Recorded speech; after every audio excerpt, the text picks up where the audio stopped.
नमस्कार, मैं हूं जयश्री नागदा और आप देख रहे हैं बेबाक बोल। दोस्तों, ये कोई आम खबर नहीं है। ये एक ऐसी कहानी है या ऐसी खबर है जिसने पूरे देश के कान इस वक्त खड़े कर दिए हैं। सोशल मीडिया पर इस वक्त एक ही बात वायरल हो रही है। मोदी जी की जान खतरे में है। अब सवाल ये उठता है कि क्या वाकई प्रधानमंत्री मोदी पर किसी जानलेवा हमले की साजिश रची जा रही है, या फिर ये सब कुछ एक नया राजनीतिक नैरेटिव है ताकि मुश्किल सवालों से किसी भी तरीके से बचा जा सके।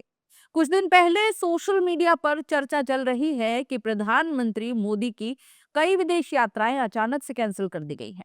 पहले G7 की मीटिंग मिस हुई, फिर शर्म एल शेख का दौरा टला, और फिर एशियन सम्मेलन में भी मोदी वर्चुअली शामिल हुए।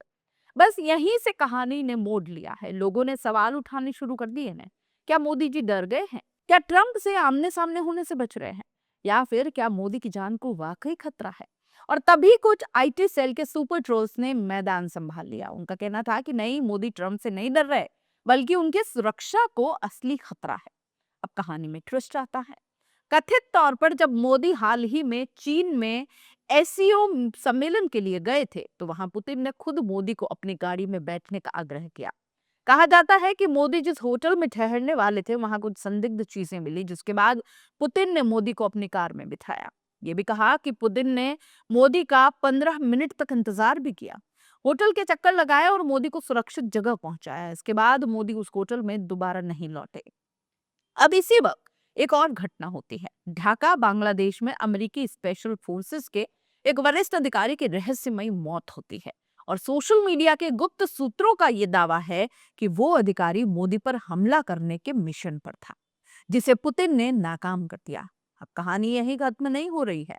कहा जा रहा है कि अमेरिका का डीप स्टेट, यानी वो अदृश्य ताकतें जो सरकारों को गिराने और बनाने का खेल खेलती हैं, कई सालों से मोदी सरकार को अस्थिर करने में जुटी हैं। बीजेपी के सांसद निशिकांत दुबे भी बार बार संसद में जॉर्ज सोरोस का नाम लेकर कहते हैं कि सोरोस और राहुल गांधी मिलकर मोदी सरकार गिराना चाहते हैं।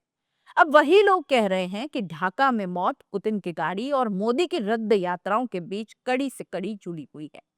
सवाल यह है कि क्या इतनी शक्तिशाली सुरक्षा के बावजूद भी प्रधानमंत्री मोदी की जान को खतरा हो सकता है? एसपीजी, एनएसए, गृह मंत्रालय, सबके पास 24/7 इनकी निगरानी रहती है। मोदी जिस गाड़ी और प्लेन का इस्तेमाल करते हैं, वे न्यूक्लियर अटैक प्रूफ हैं। रिपोर्ट्स के मुताबिक मोदी की सुरक्षा पर रोजाना करीब 1 करोड़ 62 लाख रुपए खर्च होता है, और देश की जनता भी मानती है कि अगर जरूरत पड़े तो यह खर्च दुगना भी कर देना चाहिए, क्योंकि हमने इतिहास में दो दो प्रधानमंत्रियों को सुरक्षा चूक में खोया है। फिर सवाल उठता है कि अगर सब कुछ इतना अत्याधुनिक है, तो ये सिक्योरिटी थ्रेट की अफवाहें कौन फैला रहा है और क्यों? एक तरफ कहा जा रहा है कि मोदी को बाहर निकलना ही नहीं चाहिए, वो अपने आवास के अंदर सबसे ज्यादा सुरक्षित है, जहां हेलीपैड से लेकर बंकर जैसी सुविधाएं मौजूद हैं। और दूसरी तरफ मोदी लगातार रोड शो और रैलियां कर रहे हैं।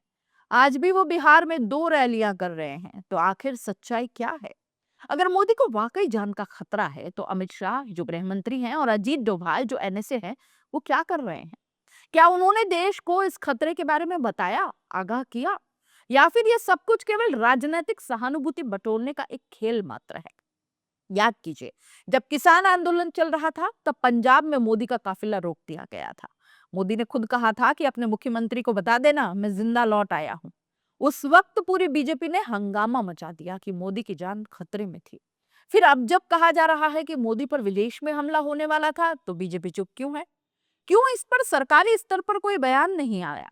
दोस्तों, ये कहानी अगर सच है, तो ये देश के लिए बेहद गंभीर मामला है, क्योंकि इसका मतलब है कि हमारे प्रधानमंत्री की सुरक्षा में भारी चूक हुई, और वो भी अंतरराष्ट्रीय स्तर पर।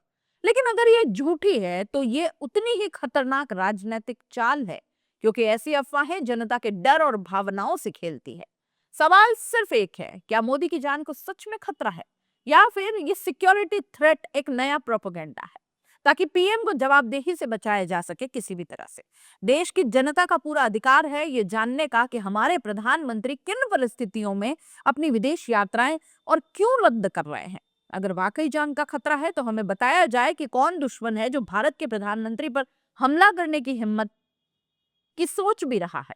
और अगर नहीं, तो ये साजिश की कहानी फैलाने वालों पर कार्रवाई होनी चाहिए, क्योंकि सवाल सिर्फ एक व्यक्ति का नहीं है, देश की प्रतिष्ठा, सुरक्षा और सच्चाई का है। आप इस पूरे मामले को कैसे देखते हैं?